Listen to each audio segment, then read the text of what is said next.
Alrighty, let's talk about Cinderella and how it's basically a masterpiece. In honor of Bridgerton's latest season and the whole Cinderella inspiration behind the season's main theme, it got me thinking about the story of Cinderella as a whole. So I'm into fairy tales again. And I have to say again, I'm feeling whimsical. So yeah, we're also getting ready for springtime, and I'm in my film watch list little period right now. And so obviously I gotta talk about the classic Disney film, the 1950 Cinderella, and how I don't think we talk about this film enough. It's so cozy and sweet, and it's still relevant, I find. And there's so many layers to it. First off, the animation is beautiful. You can't help but be drawn in this pretty and small French inspired town, this kingdom.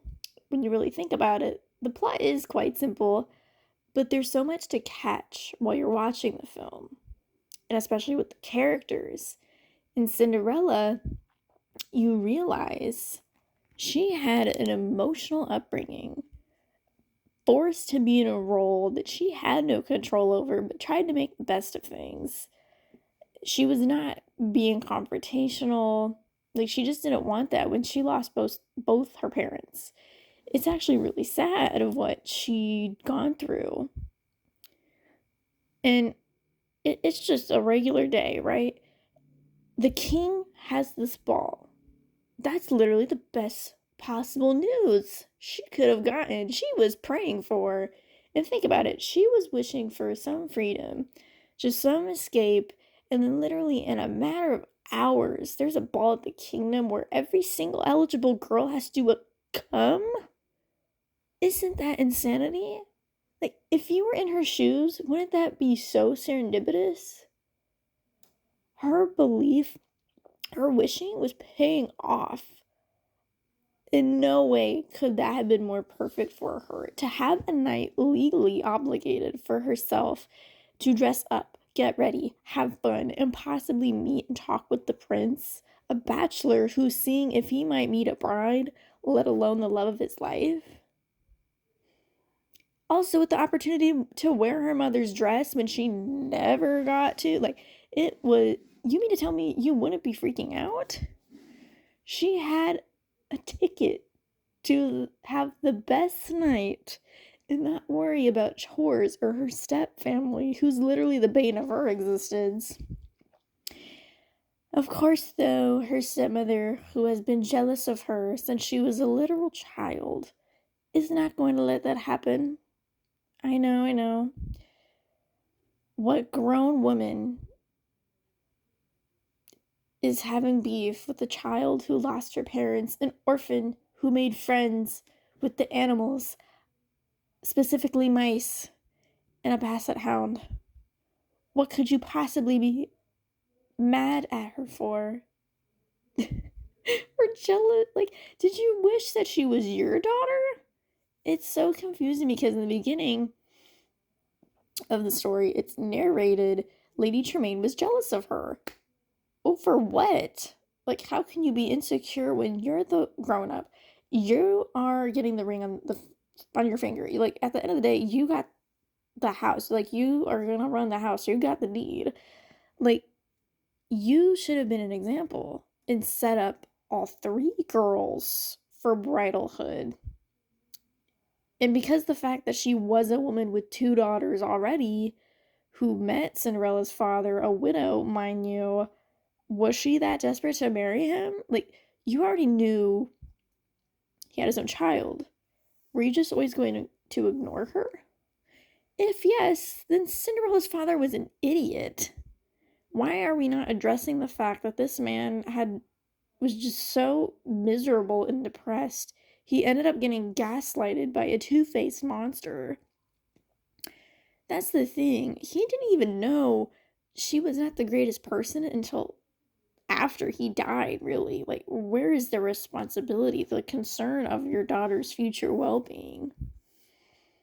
And of course, we don't understand how he died or really what happened to his fate up until that point, but wouldn't he have been really protective towards his own kid, the only family member and reminder he had of his dead wife? Yeah, he could have thought, okay, Lady Tremaine seems like a nice lady. She has 2 daughters who could be friends with my girl, so she's not alone.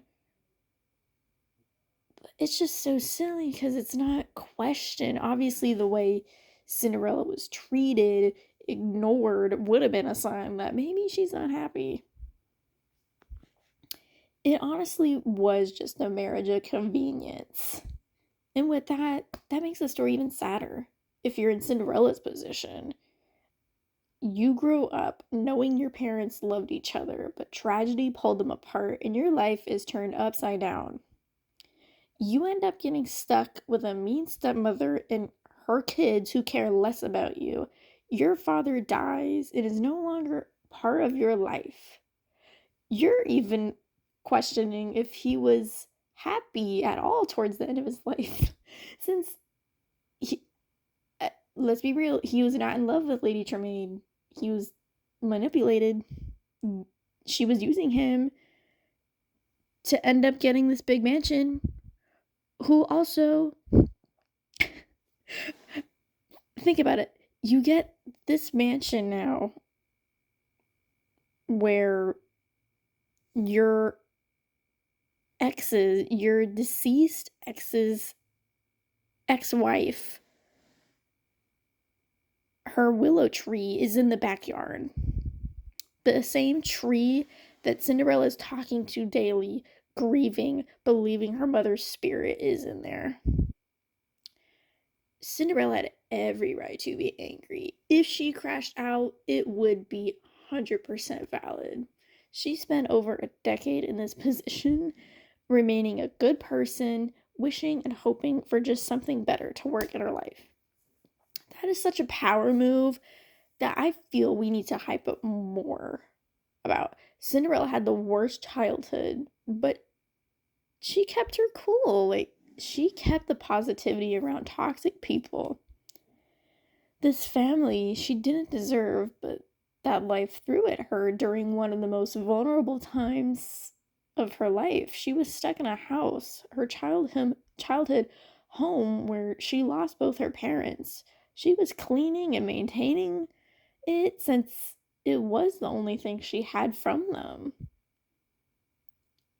I mean, come on. Animals took pity on her. She was helpless, trapped, and didn't know any better. That's why it doesn't make sense to me when people argue and even judge Cinderella for being weak or having no personality, just looking at things at face value, because she's not any of that. She was a poor girl who got dealt a bad hand and had to make the best of things because she didn't grow up with someone looking out for her. She didn't have any friends besides the animals around her who kept her company and made her day bearable. She didn't know anything outside of her life since she was always cleaning, cooking, and stuck in the house, having to live with 2 bullies, a mean cat, and a tyrant who hated her guts for being pretty and nice. She was just an orphan. And it was the sheer fact that no matter how horrible Lady Tremaine would be to her, she couldn't destroy her spirit. She couldn't get to her, considering the power dynamic between the both. It was there, like Cinderella always knew. She was reminded of her place daily. She could not argue against the lady of the house, the adult, her legal guardian, considering she really had nowhere to go besides staying where she had some comfort, a place that still technically was left to her. If anything, Cinderella wouldn't be thinking too highly of herself. she never compared herself or thought to upstage, participate in the same way her stepsisters were doing, to be brides, to follow in their mom's footsteps. Like, Cinderella got to see the damage, the realities, really, of competing, the stakes of finding security, and having to be the most beautiful. You have to be talented in an art. You have to be just perfect. So Cinderella didn't have that pressure, which Lady Tremaine recognized and exploited, considering she was the one who made that happen. She ended up being the reason Cinderella could be content, being herself, not having high expectations, since she didn't have a reason to pursue marriage, even the option, or motherhood, in any of that, except being a maid and just serving them. And let's okay, now we're realizing how Lady Tremaine is as a villain, right? Both as a woman in society and as a mother, she is pathetic. Let's be real here. She's miserable. And also in a situation where she's trying to deal with the hand she's been given, making sure she gets her daughters the best clothes, they each got a room of their own. But what does she even do? As far as we know, there was no income. As far as we, like, since there were no private instructors or teachers to help Anastasia and Drusilla, Lady Germain's, she was trying to do everything on her own and pass on advice she knows, but where's the use in that? Her attempts to get her daughter's confidence up ends up being the reason for their downfall, because they're not nice girls. They're clumsy and bicker at one another. Also, why would she introduce both of them at the same time at the ball? Why would she be there to introduce them when there weren't any other parents that we saw there? Was it just her as a chaperone there? I just found that scene really bizarre. It was it wasn't good planning. Lady Tremaine wasn't really smart in any way. Also, when it comes later to when she recognizes Cinderella being the mystery girl at the ball, the one the prince has been searching for, her best idea was locking her upstairs when she could easily shout for help. A. Bang the door. B. Break the door. C. Go out the window. D. Find something to unlock the door. Because if she already knew Cinderella's identity, wouldn't she have had more questions? She didn't think to consider or even look for the glass slipper or the dress or earrings, nothing that would have tied her back to the ball. And what would have been her plan? Because clearly the glass slipper was not going to fit either Anastasia or Drusilla's foot. There was no way. She was petty enough to say there were no other women in the house, even going the extra mile and having the slipper broken completely, which honestly would have done more damage to her, since she could have gotten arrested over that. If we're being true here, even if she pulled that stunt, it still would have given a chance for the prince to do another round of searching, which would have prevented either of her daughter's favor if the prince would be looking and finding someone else. And Cinderella would eventually be seen at some point, with or without the help of the fairy godmother. The better idea would have been getting Cinderella gone from the town altogether. So it's making me believe, like, don't you believe that a small part of Lady Tremaine rooted for her? Considering the prince wasn't even there himself during these try-ons, which was also another odd thing. But this desperate search for the girl of his dreams, so Lady Tremaine, she could have fought, she could have said anything, since no one besides Cinderella and the fairy godmother knew that the glass slippers were magic.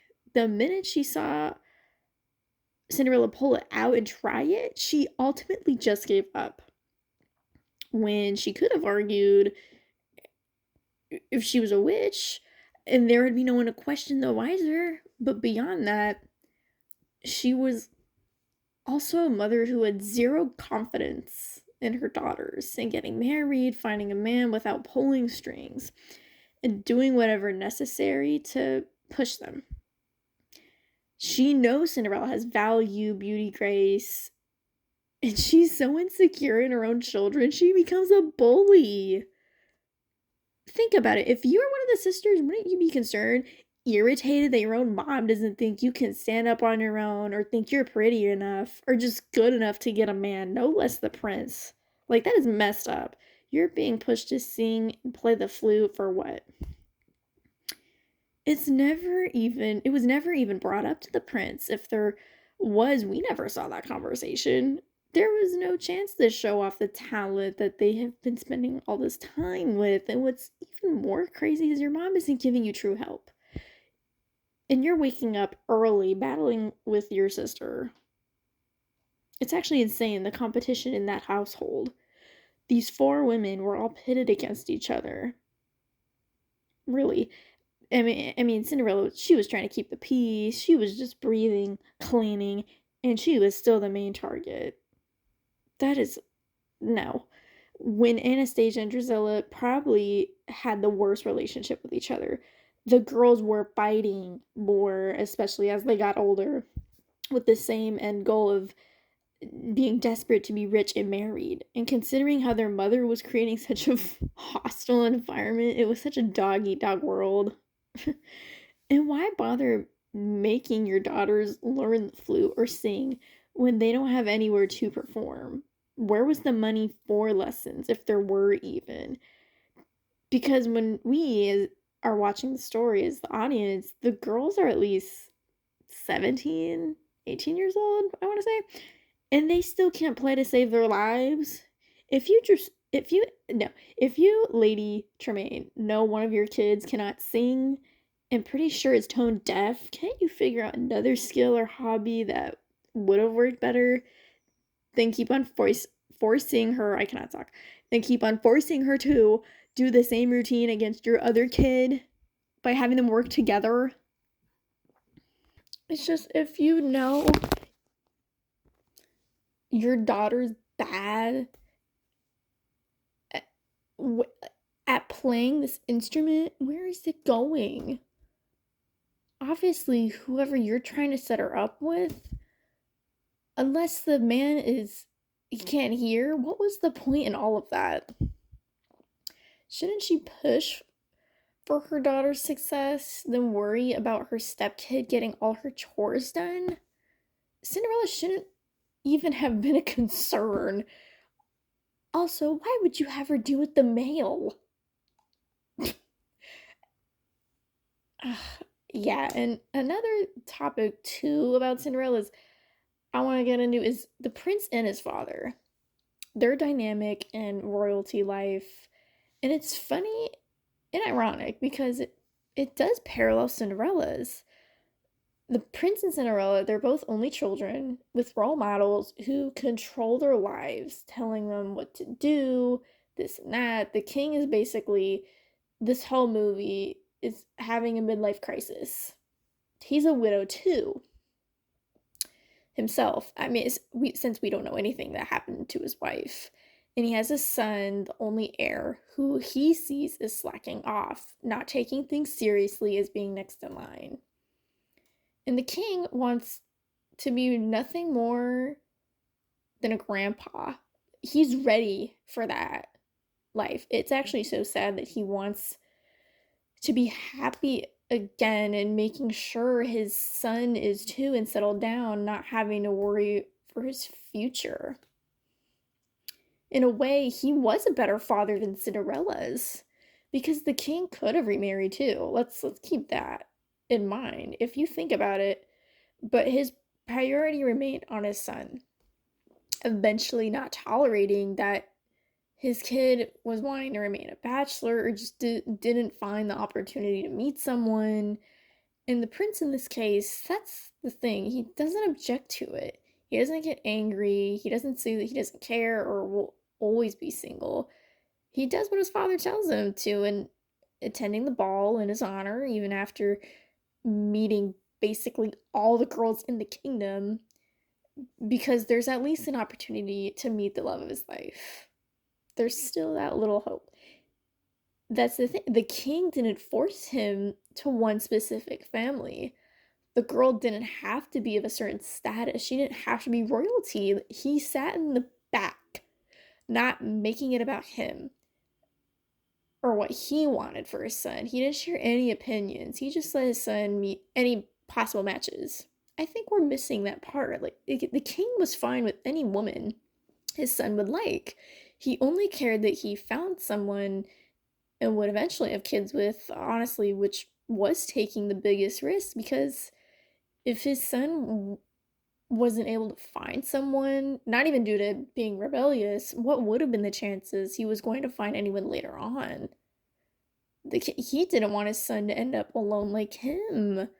This speaks a lot about his character. He knew there would be no guarantee when he would die. He didn't want his son alone. How are we not crying, bawling our eyes out over that? He wasn't putting some crazy expectation over him, and made sure to take immediate action when finding the one girl his son was crushing over and could marry her. He had the kingdom fully aware. Also, it was the fact that this ball was going on all night, and Cinderella was the last attendee. She didn't even know what was going on.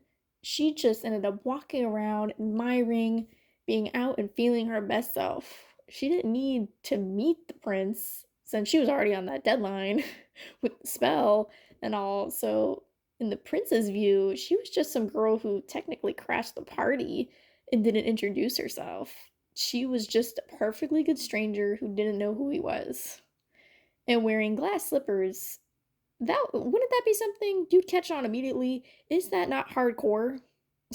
What girl do you know would be wearing such a thing? Of course his attention went to her. Of course he was captivated by her. She was coming in there like some fairy or a fantasy come to life. And I know we've heard the phrase before, but she really was not like any other girl. In this case, it was true. And we have got to talk about this. So, this is love scene. When Cinderella and the prince are outside dancing and under the moonlight, hello, that is the blueprint. That scene is the pinnacle of every romance love story we've ever seen. Yes, love at first sight, but it was also just two young adults just being able to escape. It's so beautiful. The colors, the soft music, the iconic song. These two people who didn't speak a word, they just were vibing. They didn't know the other's identity. It was just a magical few hours. No one else, just them. And of course, the prince wanted to know who she was. I mean, yeah, there was the tension. Once the clock went to midnight, she was running away and drops the slipper. Yes, there's the argument of how and why the slipper would come off if it was magically to fit her. But I like to point out she was literally dancing for probably a lot longer of a time than we think. Also, no one has ever walked around wearing glass before. What makes you think she was an expert? No girl after dancing in heels, no less, is going to care once they come off. If anything, it made her able to go faster when she lost the shoe. It was also the fact that they were high heels, too. She was poor a majority of her life and wore flat ballerina shoes, so obviously that should account for the coincidence of her accidentally dropping it and going down a flight of stairs. Let's be for real. Yeah, I mean, anyone can nitpick about this movie and story, but you don't really need to. That's not the point. Because Cinderella is empowering. It offers hope. Honestly, looking back at this, there's a reason why it's so loved. It's an escape. There are so many women out there. Like, we just want to be Cinderella. Deep down, we see ourselves through her eyes and hope that we're recognized, wanted, and we have that fairy godmother out there to help, or just a night just for us. The story of Cinderella is magical. The movie is visually captivating and has a lot more depth than most people realize, especially as you get older and you can understand what you might have missed or didn't appreciate. It's not even just about Cinderella. Just going back to the characters, the mice even had a role that added more to the story itself. The cat, too, literally named Lucifer, was just as bad as his owners. And despite the mice's setbacks of being small, they helped and got the key back in the end.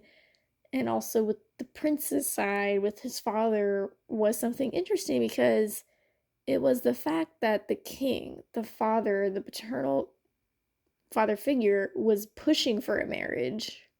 He wanted to have his matchmaker moment. He actually was concerned for his family, his son, more than the kingdom, which we still don't even see in stories or films, TV shows nowadays. Like, the one thing I do wish for is, because there's only so much you can put in an animated film, well, especially back then, if only we got more scenes and more of a backstory about the prince and who he was, who he is.